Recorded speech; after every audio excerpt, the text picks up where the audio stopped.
Today I'm doing something a little bit different. I've never done this before. About a week ago, I reached out to people on Twitter and on the community tab on YouTube, asking people to send me their maps so that I could really pick them apart and give tips as I played through it. So Wisdom said, oh, please review my map and give me tips as I go along. I'm going to be very honest here, and he understands that, and so I'm sorry if there's anything in this video that is a little bit too nitpicky. But the point of this video is to educate and to help people become better map makers. I'm calling this video an educational review. If you guys like this kind of thing, please leave a comment below. And if you want me to pick apart your map, leave a code for your map in the comments below. I'm not going to review a map that you haven't made. It has to be one that you've made and you've given me permission to pick apart. All right, guys, let's go. Okay, so first thing I've noticed is the name of the Deathrun. Now, it's called the Wisdom Deathrun, which is fine, but it doesn't tell me anything about this Deathrun. Naming your Deathrun is super important. Most people don't know who Wisdom is, and I doubt they're going to play a map that just says the Wisdom Deathrun. Now, if it says this is a default Deathrun, you immediately know it's an easy Deathrun, or if it's the super hard Deathrun, you know exactly what you're getting into. If you're someone like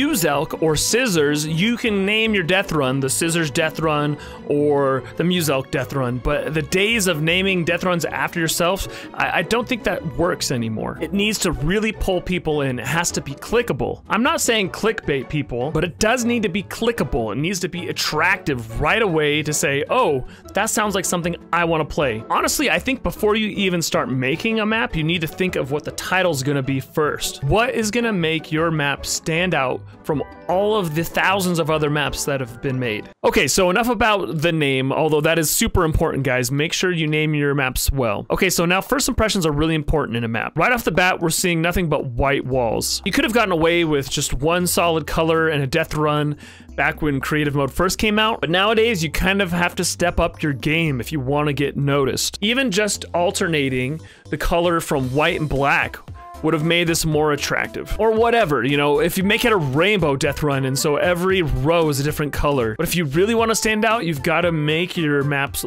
look really cool. So when they first jump in, they're saying, whoa, this is different. One thing I did notice that's really good is he's got the clock at the top right of the screen counting up. One thing I love in maps is when you have a timer showing how long you've been playing the game. The default setting is to count down, right? It starts at the 3:20 or whatever it is, and it counts down, versus the clock counting up is a really nice thing, especially in Deathruns. Okay, so what do we have going on in this level? It looks like this is maybe either some sort of a troll. Aha, yep, look, we fell right down.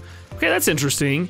I mean, that's not a bad way to start a map. It looks like that's not even, maybe even a level. Yeah, so here's the first level. It kind of reminds me a little bit of like Scissors Deathrun 2.0, I think it had something like that. You know, that's kind of cool. Now, okay, that was a very simple level, and I don't remember the description at the start if it said this was going to be hard or easy. Make sure people know what they're getting into. Like, I think a level like this works really well for like a default Deathrun, right? So we're already to level 3 and we've only been playing for, you know, 1:30, and I'm going slow. So let's bounce off this, looks like. Okay, yep. Nice and easy. Okay, once again, we're already on level 4, and I'm not sure how many levels are on this Deathrun, but let's just see how quick we can make it through all this. All right, we're doing good, I think. I don't know. All right, there we go. Okay, these are fun levels. So far the levels are cool, but once again, the way to like take this to the next level would be to make it look cooler than just the white blocks. So far, I think the level design is pretty fun. It's pretty, you know, straightforward, nothing too crazy. Looks like we are just jumping through this. Okay, yeah, we're gonna have to like bounce through some of these. Like that. But one thing I should say, so far the levels, there's nothing like incredibly unique to this. We've seen these levels before, and you know, which is fine. I think it's okay to have, you know, there's only so much that you can come up with, right? And it's just gonna be like adding combinations of what's different, what's new, that kind of thing. All that Wisdom's used so far right here is the, like, just the default, you know, pegs and stuff. If you want to take this to the next level, you know, you use some unique pieces that are a little different, that kind of thing. I died! Kind of what I'm getting at here, guys, is like, what's gonna make your Deathrun different, right? What's going to make it worthy of playing? So maybe you don't have a ton of ideas, right? Maybe you don't have a ton of ideas on like how to like make the levels unique. So that's okay. You know, make it a themed death run off of like something like, I don't know, what's a movie that's coming out like soon? Like there's a new Avengers movie, you know, make a Black Widow death run. Or what's like a new item that's come out in a recent update, like, you know, that kind of thing. Like what is going to make your death run stand out? Like just recently we had a whole bunch of new pieces with the yacht come out, like make a yacht death run or like a spy death run or something that's like just a little bit different. And then you can even use like some of the same types of jumps and trap tunnels and that kind of thing. Okay, so now we've fallen down into a dark trap tunnel. You know, this is kind of cool. You know, I like the idea. You can use the walls as a way to like judge how far you need to go into bait. I like it. I think it's good. Okay, what do we got here, guys? We got a dark room, a little mini maze or something. What do we got going on here? Okay, well, this is also something I wouldn't recommend. The dark mazes.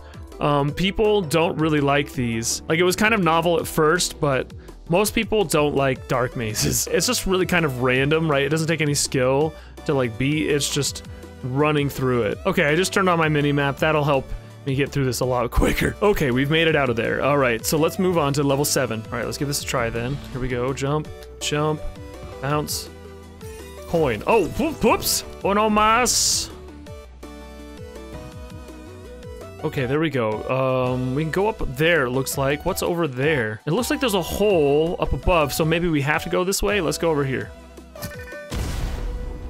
Okay, looks like on the mini map, this is a long tunnel. I see a coin. Uh-oh, I fell down. We've got another dark maze. Looks like in the mini map there's a bunch of different directions. This tunnel's going like way off. I remember seeing at the very beginning there was like a dark hole, like, and I'm guessing that this would take me all the way back to the beginning. Oh, this looks like we're going back to that part of the level. Okay, yeah, well, wait, what was this? Oh, we made it through.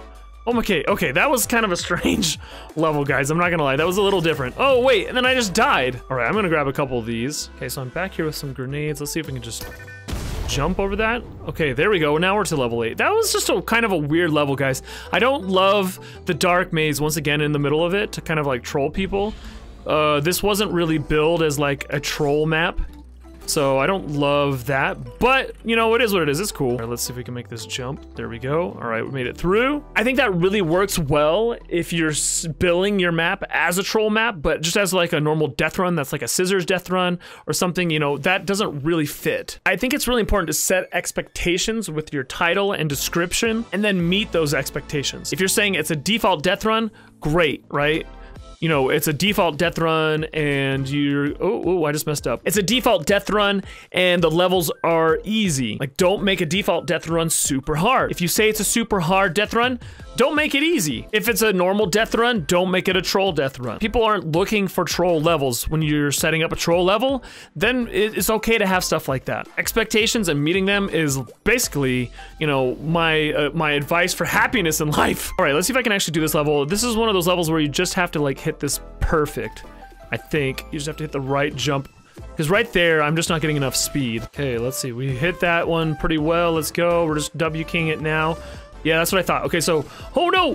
Whoa! Okay, so I'm finding with this level, the difficulty level on this is pretty high versus the other levels. I'm finding that you have to like hit this just right and there's like really no room for error. So we went from like a default death run, which was like crazy easy, and then we went to a troll death run, and now we're at like a really hard, precise death run. And it just wasn't really like communicated very well at the beginning of like what to expect, right? So I think once again, we're talking about meeting expectations and so forth. Basically, you just have to set up expectations and then meet them. All right, enough about expectations and meeting them. I've talked too much about it. Okay, what do we got going on here? It looks like we got a platform over there, and then, oh, we're going up here. All right, no problem.